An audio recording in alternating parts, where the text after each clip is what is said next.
Gundlakamma reservoir ముంపు గ్రామాల్లో సమస్యలు వెంటనే పరిష్కరించేలాగా చర్యలు చేపట్టాలని మంత్రి గొట్టిపాటి రవికుమార్ అన్నారు. బాపట్ల జిల్లా కొరిసపాడు మండలం ఎర్రబాలెం ముంపు గ్రామంలో మంత్రి గొట్టిపాటి పర్యటించారు.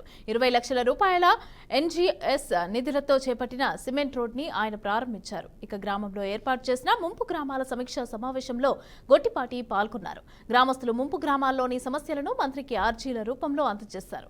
సమస్యలను వెంటనే గుర్తించి పరిష్కార దిశగా అడుగులు వేయాలని అధికారులకు గొట్టిపాటి ఆదేశాలు జారీ చేశారు.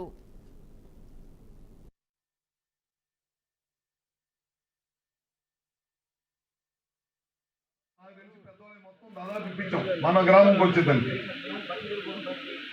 అట్లాంటివి ఏమైనా ఉన్నాయా? ఆ రోజు ఎందుకంటే ఇది దేవాదాయ భూమి కదా, రాష్ట్రంలో ఎక్కడ కూడా దేవాదాయ భూమి ప్రాజెక్ట్కి ఇచ్చింది లేదు. ఒక్క అద్దం కాన్స్టిట్యూన్సీలోనే ఆ రోజు ముఖ్యమంత్రి రోసే గారు ఉన్నారు. ఆ రోజు మాట్లాడి మనం ఈ ప్రాంతం కానీ మేదరమెట్లు కానీ దాదాపు 130 ఎకరాలు మనం ఇచ్చింది. ఆ రోజు 110 ఎకరాలు దేవాదాయ భూమిని తీసుకొచ్చి ఈ ప్రాంత రైతులకు ఇబ్బంది లేకుండా ముంపు గ్రామంలో పోగొట్టుకున్నారు, భూములు ఇల్లు పోగొట్టుకున్నారనే ఉద్దేశంతో ఆ రోజు కోర్టులో సాధించి గెలిచి తీసుకొచ్చాం. ఆ రోజు మ్యాక్సిమం దాదాపు ఇచ్చాం. అట్లాంటి మీరు పనులకు వెళ్ళి మీ ఐడెంటిఫికేషన్ ఎక్కడ మిస్ అయ్యి ఉండి ఏదైనా అవకాశం ఉంటే తప్పకుండా చేస్తాం. ఉంటే చేస్తాం. మొత్తం బయలుపోయింది. నేను ఇందాక వచ్చి మెయిన్ రోడ్ బయలుపోయింది, ఇది బయలుపోయింది. అది నువ్వు కట్టించుకోవాలి. కట్టేటప్పుడు జాగ్రత్త చూసుకోవాలి. మీరు ఎడలు పెట్టించుకొని ఎక్స్ప్రెస్ నేర్చుకొని ఈ సైజు సరిపోవాలని నేను అడిగి ఆపాలి పని.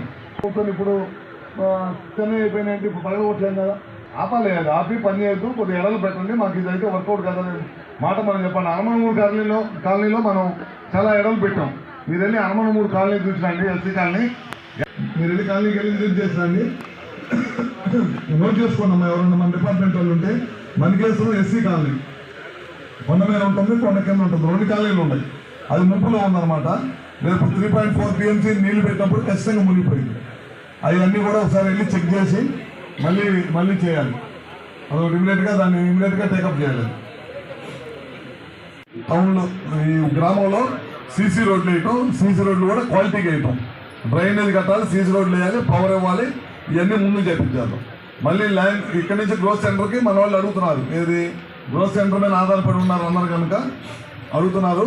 అది ఏం చేయాలంటే చూద్దాం. ల్యాండ్ ఎక్వైర్ చేసి చేయాలంటే ఇప్పుడు కొద్దిగా డబ్బు కావాలి, చూద్దామని.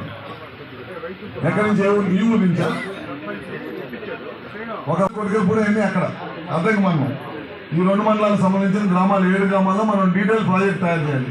ఎందుకు పోయినాయి, ఏం పోయినాయి, ఏమేమి లేకపోయాం, ఇవ్వగలిగిన ఉంటే ఇమీడియట్గా ఎందుకు టైం లేట్ అవుతుంది, పట్టాలు లేట్ అయిందని తిరుగుతున్నారు, ఇట్లాంటివన్నీ లేట్ అయినవి ఉంటే ఇమీడియట్గా చేయాలి. మనకు కూడా మన గ్రామస్తులు కూడా మనం ఇప్పుడు ఇళ్ల స్థలాలు కావాలి, ఎవరో ఒకరు రైతుతో మాట్లాడి ఒప్పించాల్సిన బాధ్యత కూడా మనం కూడా తీసుకోవాలి. కొన్ని సమస్యలు ఇంకా జటిలమైపోతాయి, సమస్యలు తీరవు.